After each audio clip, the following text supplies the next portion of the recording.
Welcome into our special In the Money podcast for the KeenelandSelect.com analysis of the 139th Preakness. I'm Tom Leach, along with Keeneland's Director of Simulcasting, Jim Goodman. And it's the 12th race on the card. It ends in all-stakes pick 4.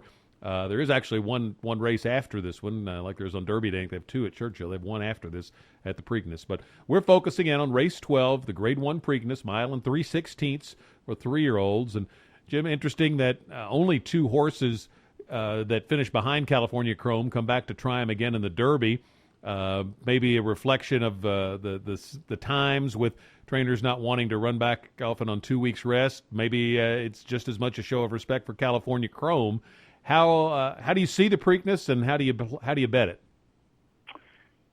That's the big question: how to bet it. And any time that you have a Triple Crown possibility, part of a horse race player is pulling for the winner, pulling for the favorite, and hoping that we get a Triple Crown shot on Belmont Stakes Day 3 weeks from now. And so that's the way I feel about this. But if you're looking at it from a value standpoint, California Chrome at an expected wagering level of 3 to 5 is not a good bet. I think the race certainly sets up well for him. You talk about Preakness being a speed favoring track. There's a couple of things that could happen in this race. If all the horses go to the lead that could go to the lead, Social Inclusion, General A-Rod, Bayern, even a couple of others that have shown speed, I think it does set up well. California Chrome through the 3-hole, he could be in a good position and be a benefit of a suicidal pace.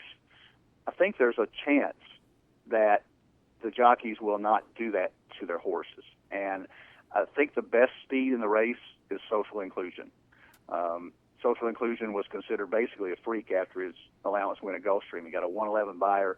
They shipped him to the Wood Memorial. He drew outside. He probably used a little bit too much horse getting to the lead and just didn't hang on. But he still got a 98 buyer. It wasn't an embarrassing situation. He just did not get into the Derby. So he fits here on his 111 buyer. He fits anywhere. So if he is allowed to get a fairly easy lead, that's a big if. But I think that's the way he beats California Chrome in this race.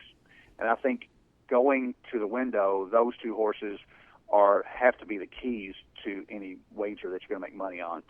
And California Chrome was my pick in the Derby. He's going to be my pick in the Preakness.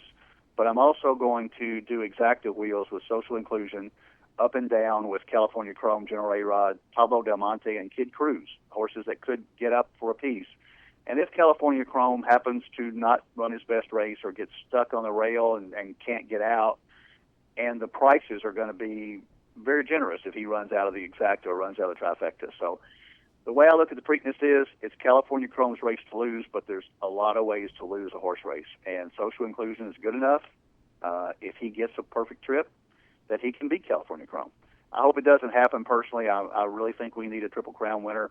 I'd love to see Belmont Day, which is going to be a huge day anyway, be that much bigger. So I'm pulling for California Chrome. I'm not going to bet the Preakness as heavily as I bet the Derby, simply because I think he's the best horse again, and you're not going to get that much value. But I'm going to take Social Inclusion as a shot, and if one of the other horses at 15-1, 20-1 runs in the exact on the try, you can make some money. So it's California Chrome, Social Inclusion, and General A-Rod, Pablo Del Monte, and Kid Cruz for me. Yeah, as a fan of the thoroughbred industry, I'm like you, I'd love to see California Chrome win this, because if he doesn't, I think it's a good chance neither the Derby nor the Preakness winner will be showing up at the Belmont. And that happened in 2000, and in the year Red Bullet beat Fusaichi Pegasus in the Preakness. And I think Social Inclusion could be a horse like Red Bullet, who didn't start at 2, really kind of exploded on the scene down in Florida, ran second in the Wood, and then skipped the Derby and won the Preakness. And Social Inclusion, you go back and look at the trip he had in the Wood. He was drawn in the 10 holes. So that was a bad draw.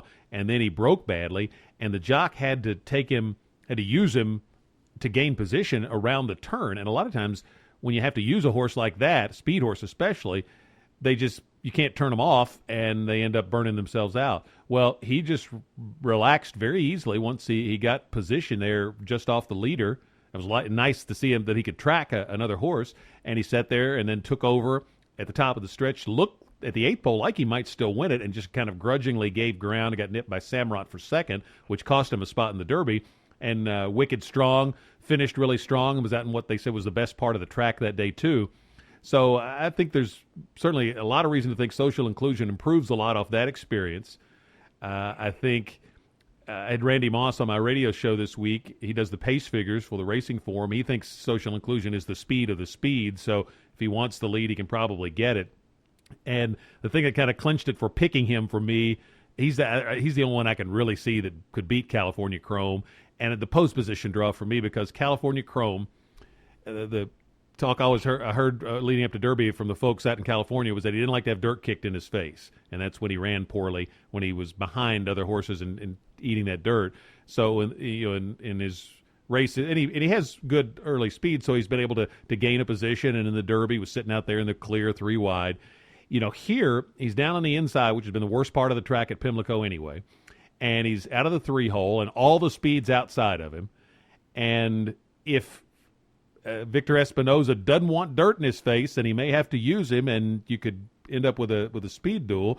Probably the best case scenario there is maybe if Social Inclusion clears and California Chrome is faster than the rest and can ease out and sit off of him, might be the way he'd try to do it. But it's going to be interesting strategy, because those other speed horses are going to do their best, I think, to keep California Chrome down inside if he doesn't go to the lead, and I don't think he can get straight to the front in this group. And boy, if you get a speed duel, it could set it up for a closer. So Social Inclusion is going to be my pick, and I think there's going to be a much better pace than in the Derby, at least in this race. So I think Kid Cruz is one of those horses that we've seen before that have run at Pimlico in a prep and just finish late and hit the board. Deputed Testimony won it that way. You had Magic Wiesner that ran second at a big price. Oliver's Twist one year was second at a big price. And if I were riding this horse, I'd just say, or training this horse, I'd just tell the jockey, just sit back and just, make one run and pass as many as you can. And if you get lucky and win it, great. And basically, if we hit the board, we'll be happy. And I think he could hit the board at a big price. So I probably would use Social Inclusion and California Chrome over Kid Cruz overall, and then overall over Kid Cruz in a trifecta, and try to hit it that way, and maybe get a decent price. And if you want to try a super, you could key Kid Cruz in the second, third, and fourth spots. But going to be an interesting strategic race, I think. I think so too, and I think Preakness Day is always a great day. You've got a lot of other wagering opportunities. So if you have an opinion here, key that horse in the pick 3s and pick 4s, and there's always a chance you'll get a price before the race or even after the race in the late pick 3. So it's not a great wagering race unless you hate California Chrome, and if you hate California Chrome, you didn't watch Kentucky Derby. So he's the best horse with the best opportunity to win, and that's why he's going to be 3 to 5, 4 to 5, something like that. So it's just a nice race to watch.